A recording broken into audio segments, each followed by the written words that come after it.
Hey guys, Trail Mama here. It's day 85 of my Appalachian Trail journey. Just gonna do just kind of a short video because it's very wet here. I just got up Mahoosik's arm, and now I'm on what's called an alpine bog. It rained yesterday a good bit. It rained last night. It is a mess out here. So, first thing in the morning is I get up and put on the wet socks and shoes. Ugh. But that's all part of it. So, anyway, I'm in Maine. I crossed into Maine yesterday. My mileage is still pretty short. I got 13 miles in yesterday. Targeting 16 today. I don't know if that'll happen. It depends on what the climbing is like and everything. The wet makes the rocks more slippery, and so that makes it harder. Well, for me it does, because I'm trying to be a little more cautious of that.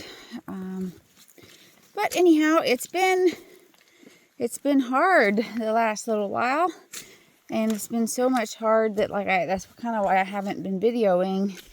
And then when I get done for the day, I'm just kind of done, and I just want to eat my food and do my things that I have to do and go to bed. That's just kind of where it's been. Just mentally taxing. It has been quite mentally taxing. So, but that's all part of it. Check that out. There's the trail. So, anyway, yesterday, day before, Kaylee started her bad water run, and she's doing bad water 135. So she is the second year she's doing it. And I actually was having a struggle with not being there, because I've tried to be there with about everything, and it's just hard. So definitely feeling the mom guilt yesterday, day before, today. But that's all that is part of this. I actually met a couple yesterday. It's so amazing how things work out. But I met a couple yesterday that are from Pennsylvania. And they were probably somewhere around my age. They have 3 children, and their youngest is 19, which is why they're out here right now. They started on February 27th, and look at that view.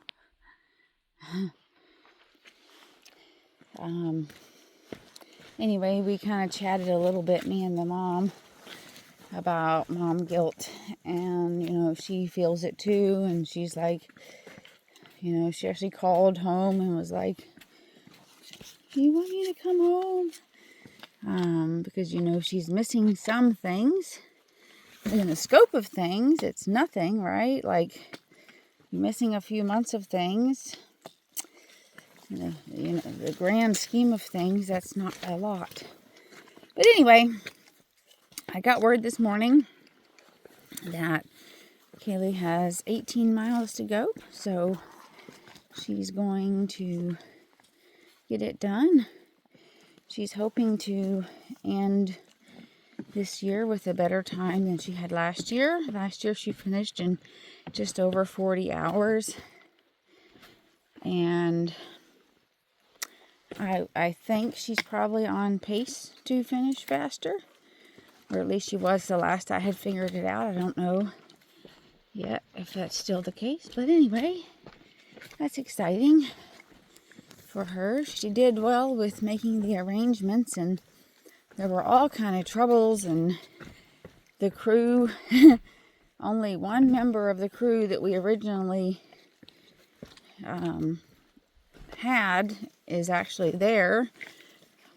Started off having 3 members, 2 ended up changing,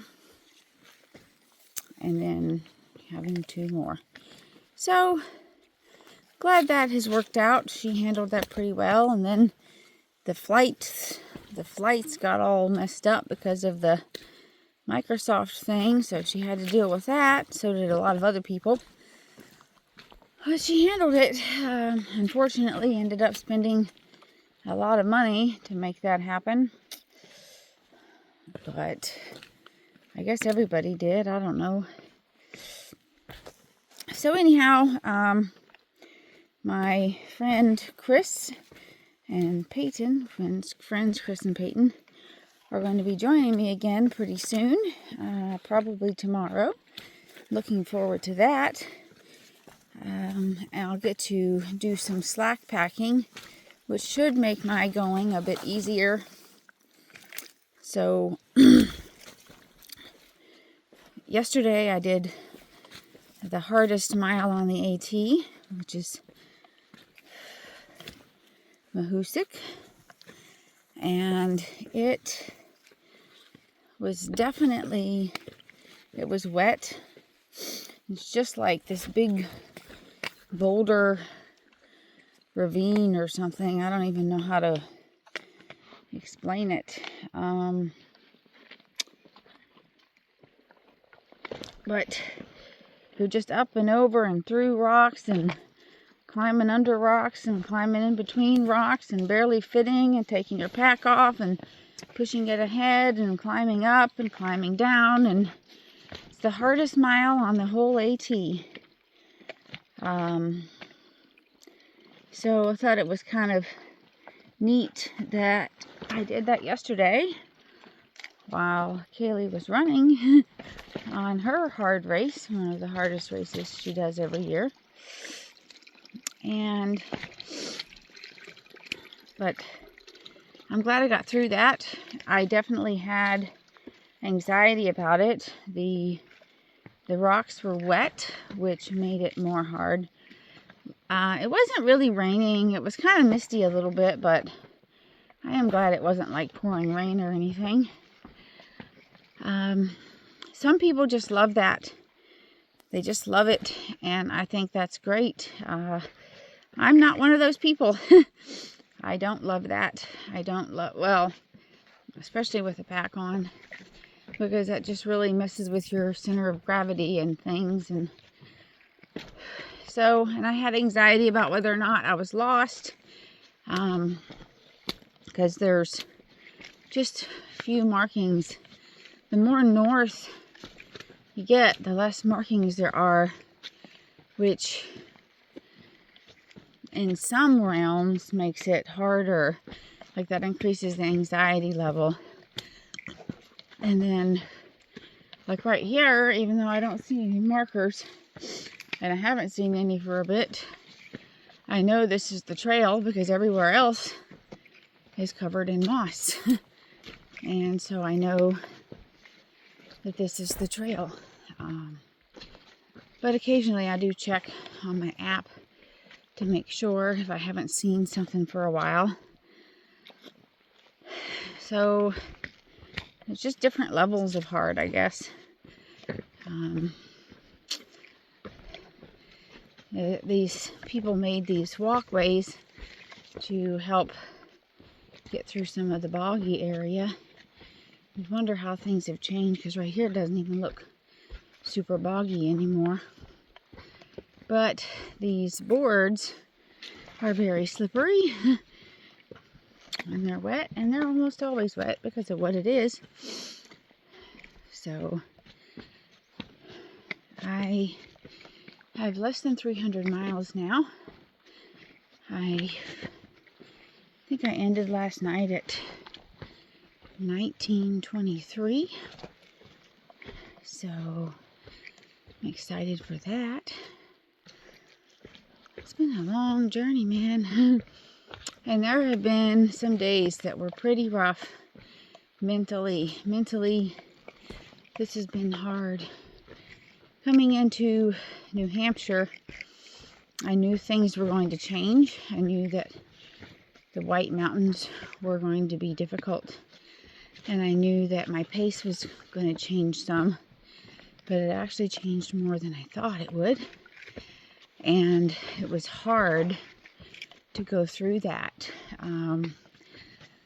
It's like you work so hard and it's just banging out the miles and hitting hundreds every 4 days. And then I'm in 1800 for a lot of days. a lot of days. And it's just hard, very humbling. The whole thing has been humbling. But that was just like, it was just like back up, you know. And when you're already like going through such deprivation and such lack, such all the things, to have another blow, it's just rough. It's just rough. So the timing is, you know, it's always important. It's always important. Anyway, now I'm in Maine. Maine will be hard too. It already has been hard.